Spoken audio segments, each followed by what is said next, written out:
Let's talk about the cheapest property that I've ever purchased. Now, this house is in Westport back in 2021 when we first started. Now, Westport at that time might be still is the cheapest place in the entire country to buy a property. And when Asgard, we only started with $4,000, we had to look at the cheapest place possible. Now, we bought it for $75,000. And if you see here, it's actually got it online on Homes as $80,000. I'm not too sure why they've put it there. It was $75,000.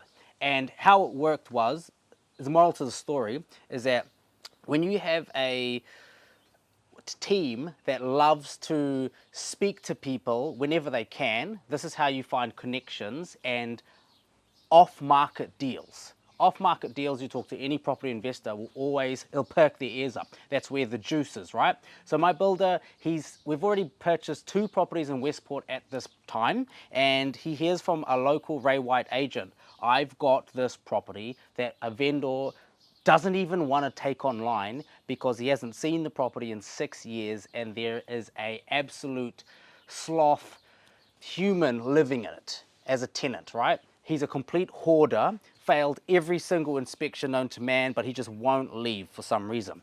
And he said that he just wants to get rid of it. And it was pitching around 100 grand to my builder, right? And I was like, well, $100,000 property, send me the address. And he goes, yeah, he's gonna tell other people about it too, because he's an agent that's been in the town for 12 years. So I thought there's no reason why he'd show any loyalty to us, because A, 100K is cheap enough for any investor to just go straight cash unconditional. But one of the things is that my builder actually got on really well with him, and he was an avid hunter, and they built up a lot of rapport, which was quite funny. And he was talking about all the hunting spots and even offered to go hunting with him, right?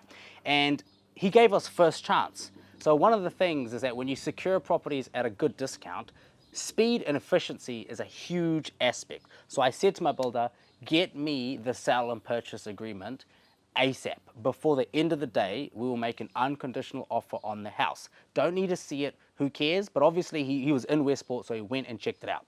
He opens the door and there's just 8 couches in every room throughout the house, mattresses everywhere. One room you couldn't even open it because the rubbish was stacked to the ceiling. And there was like bags of drugs everywhere around the house. And we went back to the vendor and said, look, we've checked it out. We want to go in a little bit lower. So we've negotiated fast settlement, $80,000 unconditional, and we'll deal with the tenant, because that was his main concern as well. And he goes, okay. So what we normally do, told my builder, we're going to go unconditional. Can you go and try and talk to the tenant? Because one thing, we don't want to get stuck with this as well, right? So I said, go over there, look at the cheapest beer that's on the shelf. Not that we couldn't afford better quality beer, but I knew that this guy, who was dirt broke, was probably accustomed to that taste of shit, of shitty beer. So I told him to go and get, I think it was like, don't know what it was, Ranfurly or something. So he rocks up there with a box of beer to give to the guy and said, hey, we're going to buy it. And for some reason, he still had tenants' rights. So we couldn't vacate him for 90 days. So we told him in 3 months' time, we're going to need you out of here. Here's a gift. And he goes, oh, all good. Well, I'll probably try and get out of here in the next 2 months. So that was awesome, right? So April, we went unconditional. I think around August is when we're supposed to settle. So when we went to settle, one of the things in a sale and purchase agreement, there's a clause in there that is literally for vacant possession, and you say, yes, you want it vacant. That doesn't just include the tenant to get out. It also includes all items, material possessions from either the vendor or the tenant has to be gone, and that especially includes rubbish. You have to have all the rubbish out of the house. We went in there 3 days or 4 days before settlement, the house looked the same. If not, it was even worse. It had more shit in it. So the owner obviously did nothing to it. And in Westport, rubbish removal is not cheap. So what we had to do was negotiate further between the lawyers, push on that clause that everyone signed and agreed to.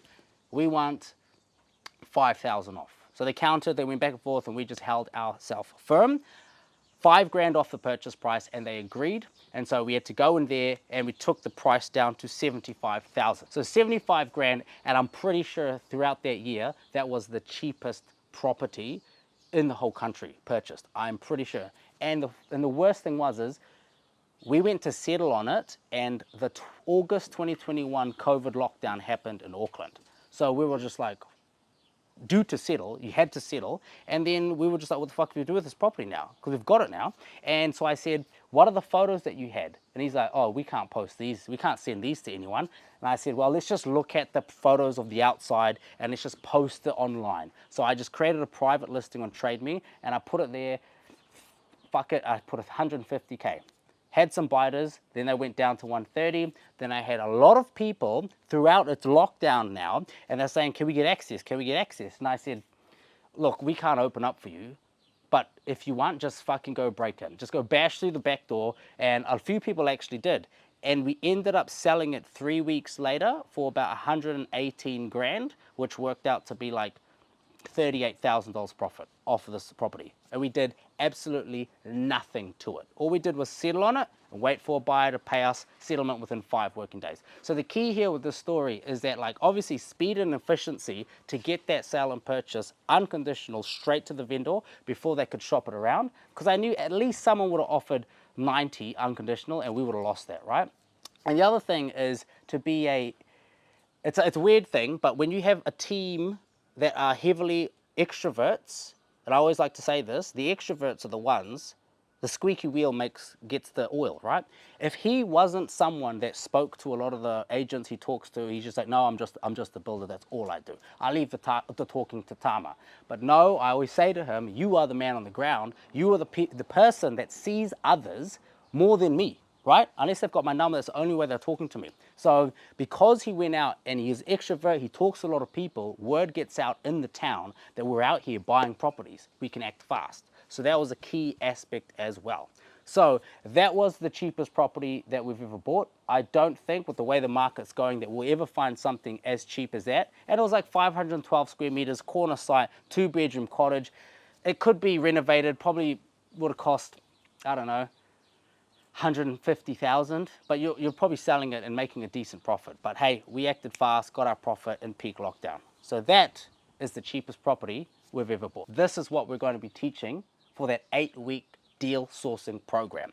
And these are the type of things where you could have been the one that secured that contract, didn't have the funds to settle on it, but you passed it off to another investor and said, hey, I've got this. Would you pay 90 grand for this? And there's $10,000 for you. That's just an example of how it works, a little bit more detailed, but we do have some final spots open if you'd want to learn this valuable skill into 2024.